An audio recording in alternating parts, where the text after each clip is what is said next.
tomar sus asientos. Una cosa que el rey David había entendido perfectamente desde joven era que era preferible estar 1000 días en la casa del Señor que un día en otro lado. Y él decía, después de decir eso, ¿de quién voy a temer? Si Dios destruyó ejércitos por mí, ¿de qué voy a tener miedo? ¿De qué voy a atemorizarme? Pero él decía lo lindo que es empezar el día, la semana en la casa del Señor, en la presencia de Dios.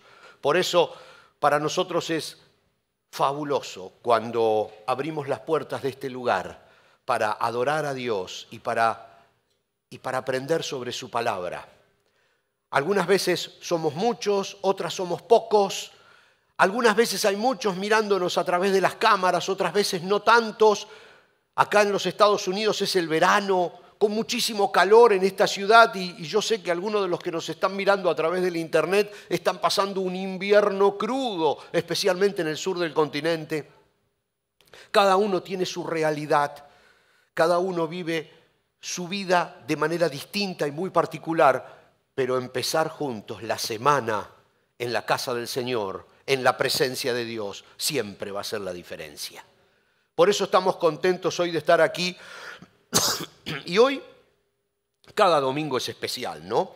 Y entonces, a veces yo me siento muy reiterativo cuando digo este es un domingo especial, porque ya lo dije tantas veces, lo de un domingo especial, pero en realidad todos los domingos son especiales, porque cada vez que abrimos la palabra del Señor es tanto lo que tenemos para aprender y es tan emocionante que lo convierte en un día especial, aunque sea un domingo cualquiera de verano o de invierno, los que están en invierno.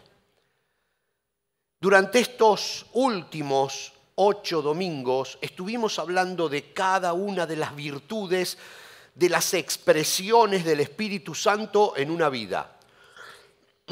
Les ruego que me disculpen todavía por la tos. Sí, si hay un poquito de agua sería fabuloso, porque pensé que no la iba a necesitar, pero ¿qué le vamos a hacer? Los años no vienen solos. Les decía que cada domingo hemos hablado de una de esas expresiones del Espíritu Santo en nosotros que Pablo las grafica de una manera espectacular en Gálatas 5, ahora lo vamos a leer. Son 9 y hoy nos toca la última. Durante estos 8 domingos anteriores hemos hablado de cada una de esas virtudes que el Espíritu Santo expresa a través de nuestra vida cuando vive en nuestra vida. Lo que se llama el fruto del Espíritu Santo. Hoy nos toca el último de esos 9 resultados, el noveno. Y el noveno es muy especial. Es el control propio, el dominio propio. Y ustedes saben que yo siempre digo que, gracias Andrés, gracias. Ustedes saben que la Biblia fue escrita, inspirada por el Espíritu Santo. La escribieron hombres, pero inspirada directamente por Dios.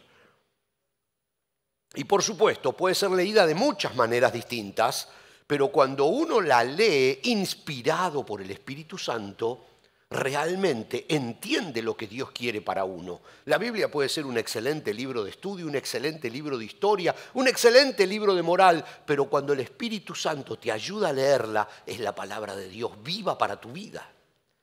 Escrita, inspirada por Dios, debe ser leída, inspirada por Dios. Y cuando yo leo esto y cualquier otro pasaje de la Biblia, me pregunto, ¿qué me está diciendo Dios a mí? Y entonces cuando veo que vamos a leer Gálatas 5, 22 al 23, que lo hemos leído tantas veces estos domingos. La clase de fruto que el Espíritu Santo produce en nuestra vida, dice el apóstol Pablo, es amor, alegría, paz. Y luego dice paciencia, gentileza, bondad, fidelidad, humildad y control propio. Y entonces me pregunto, ¿por qué Dios le dijo al apóstol Pablo que ponga control propio al final? ¿No es esa la costumbre del apóstol Pablo. El apóstol Pablo siempre dejaba lo más importante para el final cuando escribía. Por eso él escribía de varias cosas y luego decía, pero lo más importante es el amor. Y ponía lo más importante al final porque le daba énfasis. Entonces yo me pregunto, ¿por qué el apóstol Pablo, inspirado por Dios, dejó el dominio propio al final de este pasaje que es medular en la vida de los cristianos? ¿Por qué? ¿Saben por qué? Porque el dominio propio es el eslabón más débil de la cadena. Es lo más complicado. Fíjense que si se rompe el control propio, el dominio que tenemos sobre nosotros mismos, vamos a ver, ¿qué dice? Dice, el fruto del Espíritu Santo produce en nuestra vida amor, alegría y paz. Si perdemos el dominio propio, se pierde la alegría y se pierde la paz. Y el amor se disipa. Dice, el fruto que produce en nuestra vida es paciencia, gentileza, fidelidad, bondad. Si perdemos el dominio propio, se evaporan. Dice el apóstol Pablo, el fruto del Espíritu es humildad. Si perdemos el control propio, lo primero que desaparece es la humildad.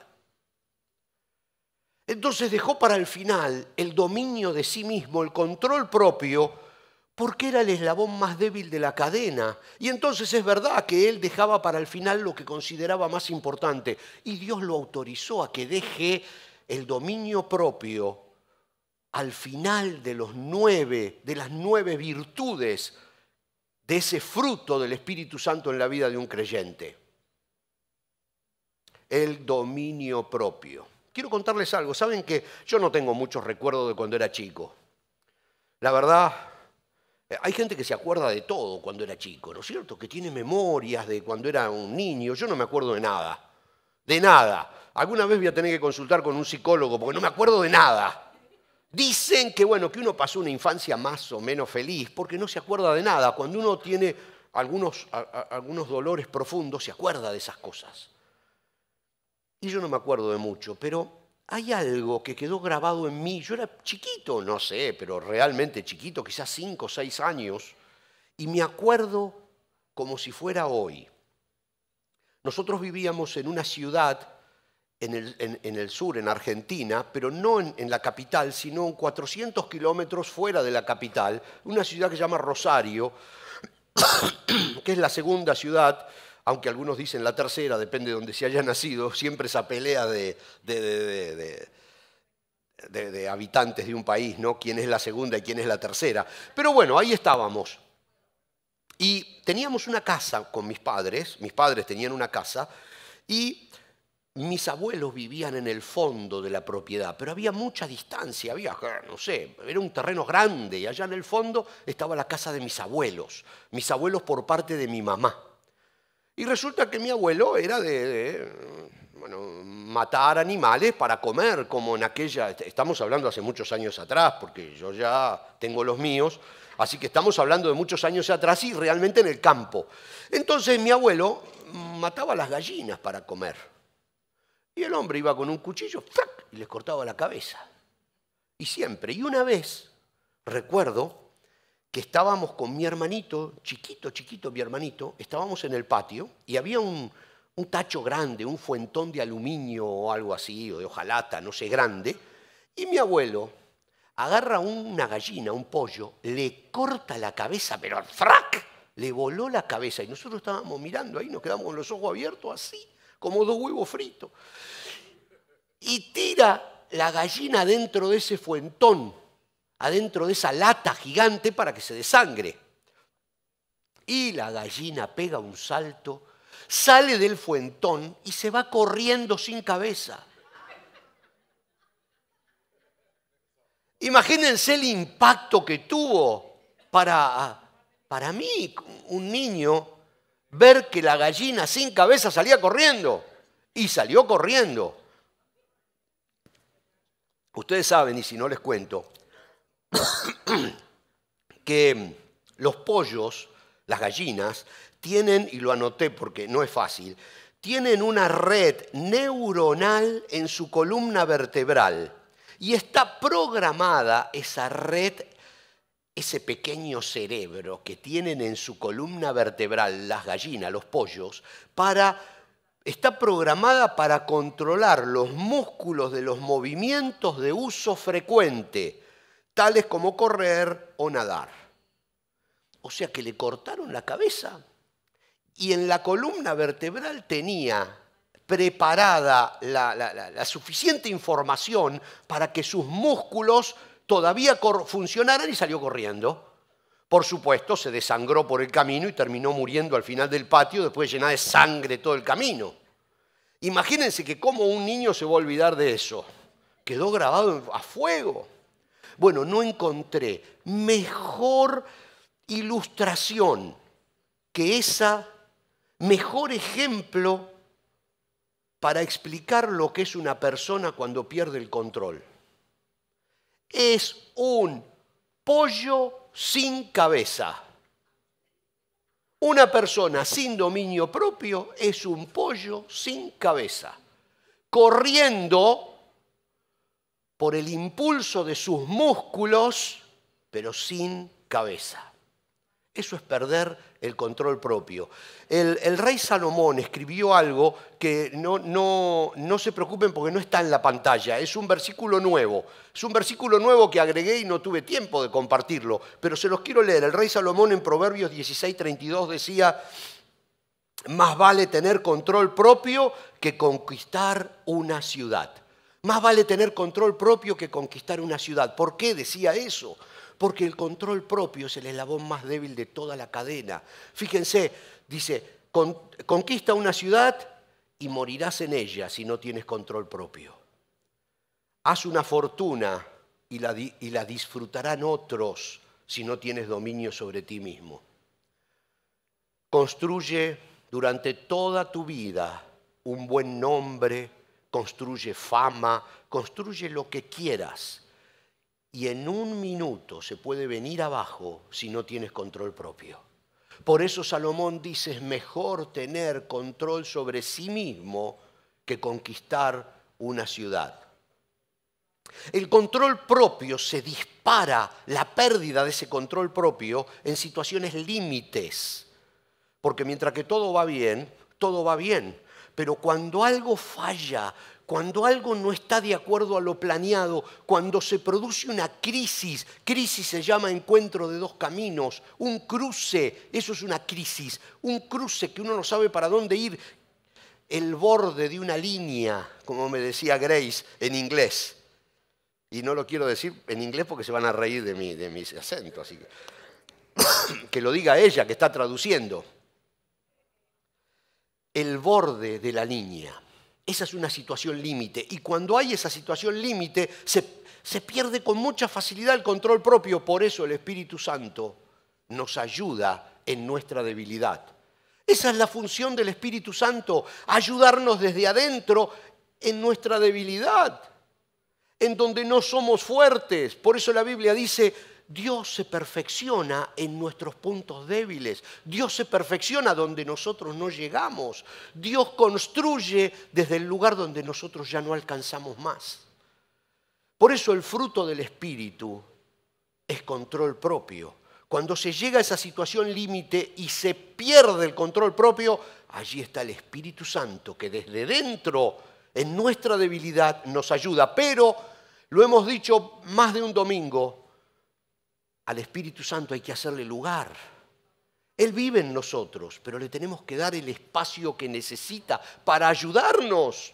Porque si nosotros no nos dejamos ayudar, no nos puede ayudar. Nosotros seguimos teniendo ese control de nosotros mismos.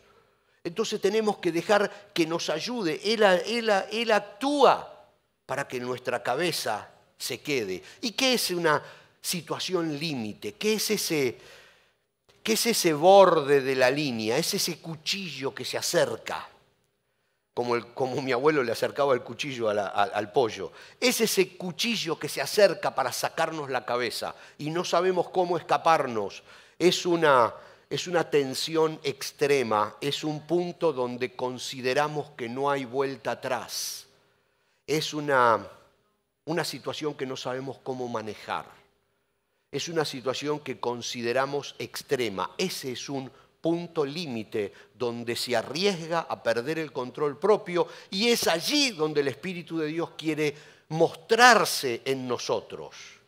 Ahora la pregunta del millón sería, ¿la Biblia tiene la solución a ese punto de tensión máxima en nuestra vida producida por una situación límite, una situación fuera del control, una pérdida de trabajo, una enfermedad? Te llama el médico por teléfono y te cambia la vida. En un minuto. Esa situación límite, la Biblia tiene una respuesta. Eso es lo que hoy queremos ver juntos en estos minutitos que nos quedan. Pero vamos a poner un ejemplo, porque a mí siempre me gusta poner ejemplos y por supuesto si son bíblicos mucho mejor. Un ejemplo de situación límite en una vida y cómo la manejó. Y nada más ni nada menos que el Señor Jesús. Vamos a usar un ejemplo en la vida del Señor Jesús, Él llegando a una situación límite, al borde de la línea, y cómo Él la manejó. ¿Para qué? Para aprender nosotros cómo manejar las situaciones, cómo darle lugar al Espíritu Santo para que nos sostenga desde adentro cuando viene esa situación límite, cuando viene ese problema que no esperábamos y que no tenemos ni la más remota idea cómo solucionar. Y pasamos por eso.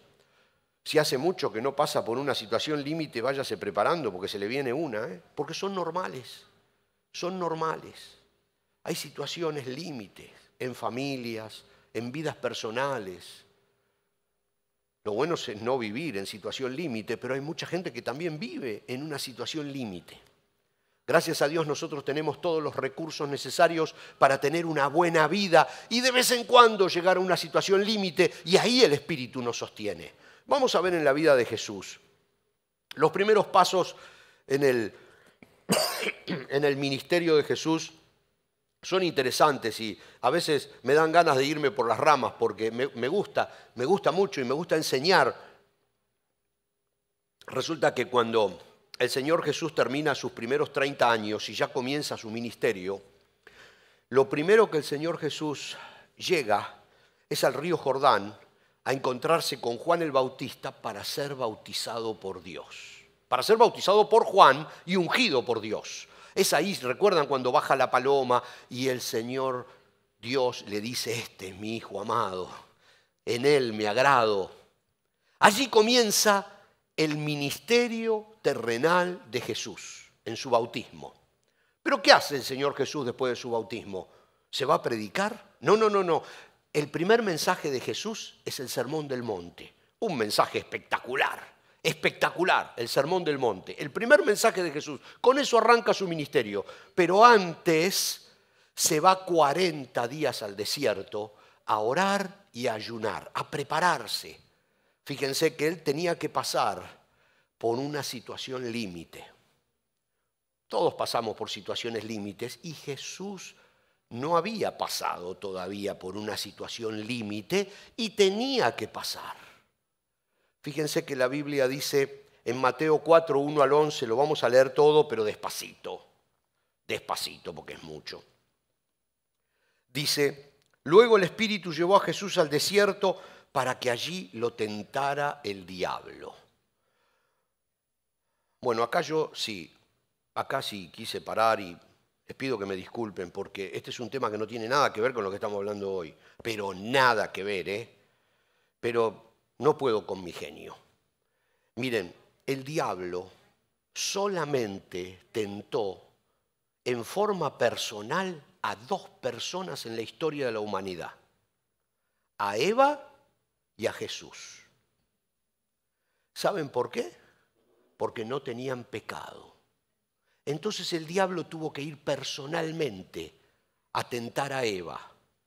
Porque no tenía pecado Eva, recién la habían creado. Y a Jesús, porque a pesar de tener 30 años, nunca había pecado. El diablo no viene a tentar a cada uno de nosotros en forma personal, porque nosotros ya tenemos pecado dentro de nosotros mismos. Dice Santiago capítulo 1, 14 y 15, dice, la tentación viene de nuestros propios deseos, los cuales nos seducen y nos arrastran. Nuestros propios deseos, dice, de esos deseos nacen los actos pecaminosos y el pecado, cuando se deja crecer, da a luz la muerte. ¿Saben lo que eso significa? Que el diablo tuvo que ir personalmente a tentar a Jesús. Ahí, tuvo que ir al desierto. Él no te viene a tentar a vos, ¿eh? No. No vaya. Yo sé que hay gente que dice, no, el diablo metió la cola. No, sí, el diablo me confundió. No, ya está. Eres tú mismo desde adentro. Así que no le echen la culpa al diablo cuando hacen cosas que no corresponden y que no le agradan a Dios. No le echemos nunca la culpa al diablo, porque el diablo sí nos metió adentro la mala espina. Pero ahora de nosotros mismos nace ese deseo de hacer el mal. Pero a Jesús no, a Jesús tuvo que ir personalmente a tentarlo. Entonces vamos a seguir leyendo. Después de esa pequeña aclaración, vamos a seguir leyendo que dice, luego el Espíritu llevó a Jesús al desierto para que allí lo tentara el diablo. Durante 40 días y 40 noches ayunó y después tuvo mucha hambre. 40 días. Durante 40 días y 40 noches ayunó y después tuvo mucha hambre. En ese tiempo el diablo se le acercó y le dijo, si eres el Hijo de Dios, di a estas piedras que se conviertan en pan. Entonces Jesús le dijo, no, las Escrituras dicen, la gente no vive solo de pan, sino de cada palabra que sale de la boca de Dios. Después el diablo lo llevó a la santa ciudad de Jerusalén, al punto más alto del templo y dijo, si eres el Hijo de Dios, tírate. Pues las Escrituras dicen, Él ordenará a tus ángeles que te protejan y te sostendrán con sus manos para que ni siquiera te lastimes el pie con una piedra. Y Jesús le respondió, las Escrituras también dicen, no pondrás a prueba al Señor tu Dios. Luego el diablo lo llevó a la cima de una montaña muy alta y le mostró todos los reinos del mundo y la gloria que hay en ellos. Y le dijo, te daré todo esto si te arrodillas y me adoras. Vete de aquí, Satanás, le dijo Jesús, porque las Escrituras dicen, adora al Señor tu Dios y sírvele únicamente a Él. Dice la Biblia, entonces el diablo se fue y llegaron ángeles a cuidar a Jesús. La primera tentación, el golpe más duro que el diablo le dio al Señor Jesús en ese desierto, en ese montón de arena. Solo la intención del diablo era destruir absolutamente todo lo que Jesús venía a hacer, echar por tierra todo el plan eterno de redención. Dice la Biblia, contando esta historia, y después tuvo mucha hambre. 40 días había ayunado Jesús. Y el diablo no vino en el día 2, ni en el día 3, ni en el día 5, ni en el día 20, ni en el día 30. Vino en el día 40, cuando estaba más débil. Ustedes saben que cuando una persona ayuna durante mucho tiempo, al principio le empieza a doler la panza del hambre. Dolores muy fuertes de hambre, pero después esos dolores se van. Y por mucho tiempo, aunque la persona no coma, no le duele nada. Cuando vuelven a aparecer los dolores de hambre, significa que la persona se está muriendo. ¿Sabían eso? Los dolores del hambre desaparecen hasta que aparecen antes de la muerte, otra vez. Dice la Biblia que al final tuvo mucha hambre. Nosotros entendemos eso, que estaba ya a punto de morir, de hambre. Estaba en el límite final del soporte humano de dejar de comer. Estaba destruido, imagínense, flaco, acabado, casi sin poder moverse. Y viene el diablo y lo tienta en esa situación límite con lo que él más necesitaba. No vino a ofrecerle una mujer, no vino a ofrecerle dinero, sabía que con eso no lo iba a lograr jamás. Vino a ofrecerle lo que más necesitaba. Recuerden esto, cuando somos tentados, no vamos a ser tentados con algo con lo cual podemos salir airosos, con lo cual podemos resistir. Vamos a ser tentados siempre en nuestro punto más débil. El golpe va a venir siempre en nuestro lado más débil. Y vino y le dijo, ¿tienes hambre? Bueno, convierte esta piedra en un pan y cómetelo.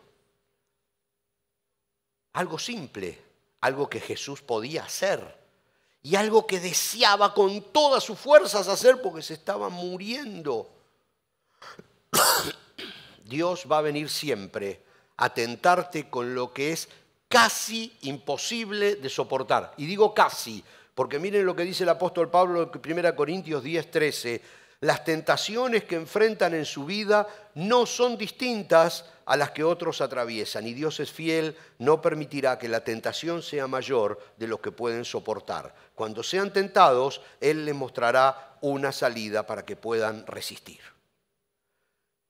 Y acá empieza la enseñanza de hoy.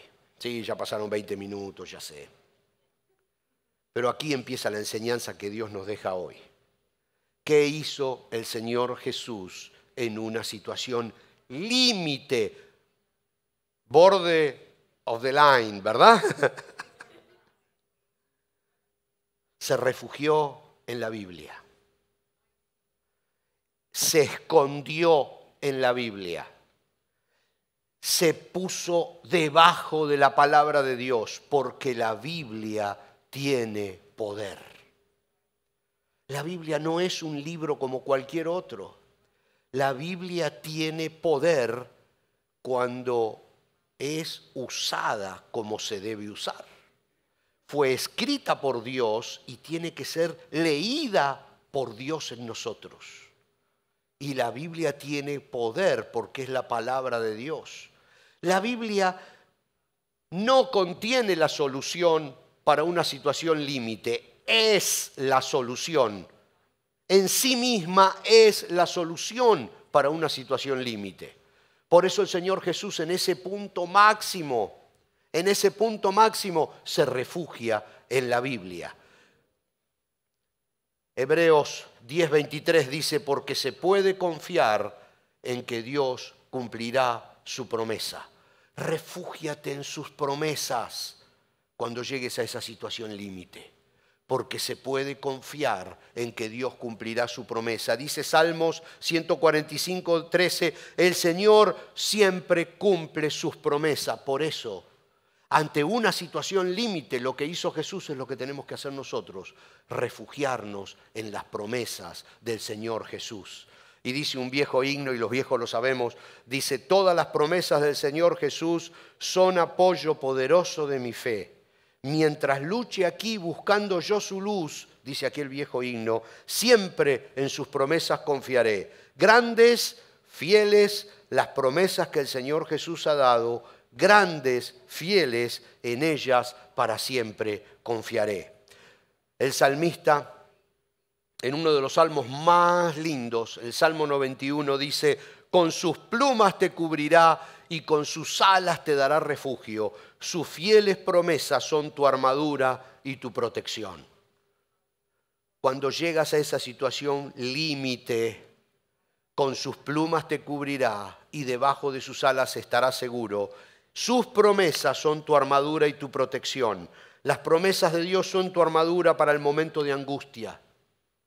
Cuando esa situación límite te lleve a la angustia, las promesas son tu protección. Dice el profeta Nahum, capítulo 1, verso 7, el Señor es bueno, es un refugio en el día de la angustia. El Señor conoce a los que en Él confían. Esa situación límite te va a llevar a una situación de angustia. Lo primero es una situación de angustia,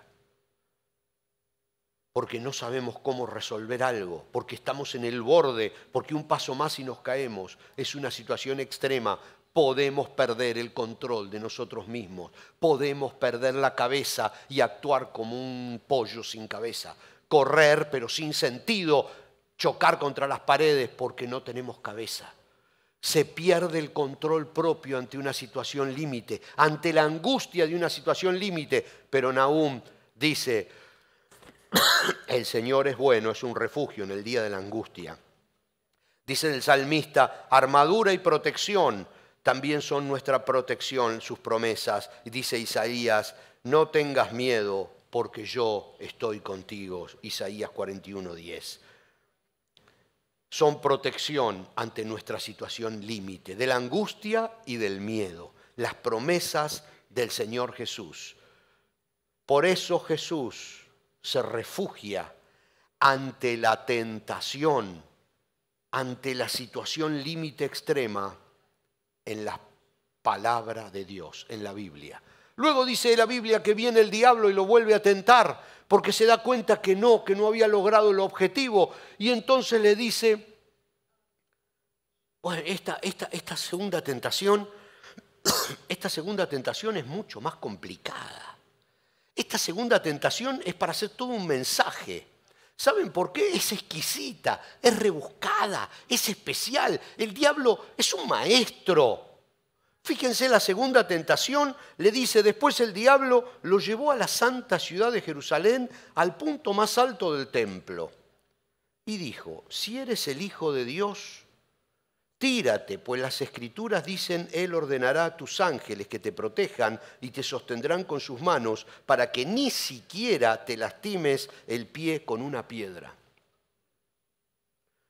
Estaba usando la Biblia para tentarlo. Estaba usando la misma Biblia. ¡Qué porquería! Fíjense, ahora, es un problema, porque uno dice, yo me tengo que refugiar en la Biblia, pero viene el diablo y usa la misma Biblia para tentarme, la misma Biblia para producir esa situación límite, esa situación extrema. Fíjense el detalle. El Señor Jesús también se refugia en la Biblia, pero se refugia en toda la Biblia, no en un pasaje extraído por el diablo para ser mal usado. Lo hemos dicho siempre, un texto fuera de su contexto es un pretexto. ¿Para qué? Para tentarte, para molestarte, para llevarte por mal camino o para sostener doctrinas que no son 100% bíblicas. Sí se sostienen, pero con un pasaje, pero no. ¿Qué hizo Jesús? Se refugia, pero en toda la Biblia. Le dice, las Escrituras también dicen, no pondrás a prueba al Señor tu Dios. Y las Escrituras no se contradicen. Le estaba diciendo al diablo, si tú estás caminando por el techo y te caes, Dios te va a sostener. Pero si te tiras, te vas a reventar contra el piso. No tentarás al Señor tu Dios, le dice Jesús. Hay que refugiarse en las Escrituras, pero en toda la Escritura. Hay que conocer, hay que estudiar profundamente la Biblia. Hay que saber qué es lo que piensa Dios para no dejarse engañar por cualquier... Y no me gusta hacer calificativos, o sí me gusta, pero no lo quiero hacer ahora. Pero no dejarse engañar por cualquiera que viene con una doctrina impresionante basada en un solo versículo de la Biblia, o que viene con una estrategia de discipulado, o con un plan maestro de parte de Dios, y usan solo un pasaje bíblico. Y si ese pasaje bíblico no se adapta, lo buscan en otra versión para ver en qué versión se adapta más a lo que quieren decir. Eso está mal. Eso es utilizar la Biblia. Eso no funciona así. Para defenderse, Jesús se esconde en la Biblia, pero conociéndola toda, para no perder el dominio propio y hacerle lugar al diablo. Nos tenemos que esconder en la Biblia, pero conociéndola, sabiendo que no cualquier pasaje de la Biblia es el correcto. No en todo momento un mismo pasaje es adecuado. Por eso la Biblia es un todo. No extraigamos pasajes fuera de contexto. Y le dice, la tercera vez que lo va a tentar, y me estoy apurando porque se me fue el tiempo, pero es entusiasmante esto, la tercera vez que el diablo lo va a tentar en forma personal a Jesús, él mismo va y le dice, ¿saben lo que le dice? Lo tienta con poder. Ahora lo vamos a leer. Es ridículo, ya da risa. El diablo ya había perdido, pero no se daba por vencido. Ya había perdido, por supuesto. Con la primera vez ya había perdido. La segunda lo intentó, ya la tercera es un perdedor.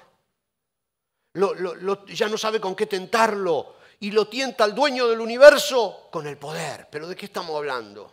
Fíjense que le dice, luego el diablo llegó a la cima de una montaña muy alta y le mostró todos los reinos del mundo y la gloria que hay en ellos, y le dice, te daré todo esto si te arrodillas y me adoras. Entonces Jesús le dijo, vete de aquí, Satanás.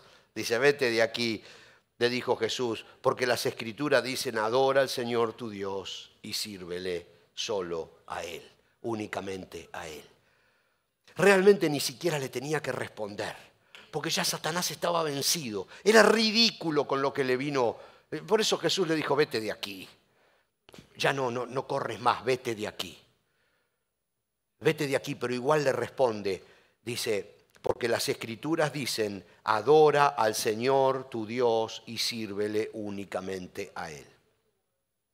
Si estás atravesando una situación límite, lo que el Señor nos está indicando hoy, o si la vas a atravesar en el futuro y lo tienes que tener presente, lo que el Señor Jesús nos está indicando en su palabra, con su ejemplo, es escóndete en la Biblia. Escóndete en sus promesas. Respalda tu vida con sus promesas. Y eso le va a hacer lugar al Espíritu Santo para que pueda actuar y puedas mantener el dominio propio. Puedas controlarte a ti mismo. Escóndete en las promesas del Señor Jesús y el Espíritu Santo que está en ti hará que mantengas el control absoluto sobre ti mismo, aún en medio de la presión, del dolor y del miedo. ¿Qué hizo Jesús? Se escondió en la Biblia. Y de esa manera mantuvo el control propio, el control sobre sí mismo, el control sobre sus pensamientos, el control sobre sus acciones y el control sobre sus decisiones. Lo mantuvo con la fuerza y el poder del Espíritu Santo, porque en el momento más difícil se escondió en la Biblia y le hizo lugar al Espíritu Santo para que actúe. Es una fórmula, parece una fórmula matemática. Es simple. Es muy fácil de perder el dominio propio, de perder el control propio, pero también es muy fácil de hacerle lugar a Dios para que en nuestra debilidad Él se glorifique. Esconderse en la Biblia. Para esconderse en la Biblia tenemos que aprenderla, estudiarla, leerla, conocerla, porque no es un solo pasaje el que nos va a rescatar en un problema difícil, es la Biblia en sí, es la palabra de Dios en su totalidad. Empecemos por el Nuevo Testamento, por supuesto. Todo el Nuevo Testamento, el Antiguo Testamento tiene muchos ejemplos que son útiles para nuestra vida, pero el Nuevo Testamento es la doctrina del Espíritu Santo, de Cristo muriendo por nosotros, Cristo en nosotros. Empecemos leyendo el Evangelio de Juan. Empecemos leyendo cada día el Evangelio de Juan. Y si quieres, cada día un proverbio. El mes tiene 31 días y el libro de Proverbio tiene 31 capítulos. Lee cada día el proverbio que le corresponde a ese día. Si hoy es día 8, lee el 8. Si hoy es 10, lee el 10. Cada día un proverbio y el Evangelio de Juan. Aprende la Biblia para esconderte en ella cuando llegue la situación límite, cuando llegue el borde de la línea, cuando llegue el dolor, cuando llegue el problema. Y de esa manera el Espíritu Santo te va a ayudar a no perder el control de las cosas. Nos ponemos de pie y vamos a orar dándole gracias a Dios, porque cada vez que su palabra se abre, Él nos habla. Y es lindo escucharlo y estar preparados. Si estás pasando por un mal momento hoy, vamos a orar, porque la Biblia está para sostenerte. Y si no estás pasando por un mal momento hoy, guárdate el consejo bíblico de esconderte en sus páginas, en sus palabras, porque ese consejo te va a salvar de perder el control. y de correr como pollo sin cabeza. ¿Que dónde termina el pollo sin cabeza? Desangrado por ahí, golpeado en alguna pared. Nunca podemos perder el control propio si el Espíritu de Dios está en nosotros, pero sí tenemos que hacerle lugar para que Él trabaje. ¿Vamos a orar? Padre eterno, gracias por tu palabra, gracias porque es tan clara, gracias porque el Señor Jesús pasó por tantas cosas para enseñarnos en cada detalle de cómo debemos vivir la vida de un verdadero cristiano. Gracias, Padre, por esta serie que pudimos desarrollar con todo el fruto que el Espíritu Santo produce en la vida de una persona entregada, de una persona que vive la vida cristiana. Gracias por estos 9 domingos donde pudimos abrir tu palabra y aprender de ti, de lo que tienes para nosotros. Gracias, Señor, porque tu misericordia es una verdad cada día sobre nosotros. Ahora te pedimos que nos ayudes a nunca perder el control, a nunca perder la cabeza, incluso en situaciones límite, no perder la cabeza. Que tu Santo Espíritu nos sostenga. En el nombre de Jesús. Amén.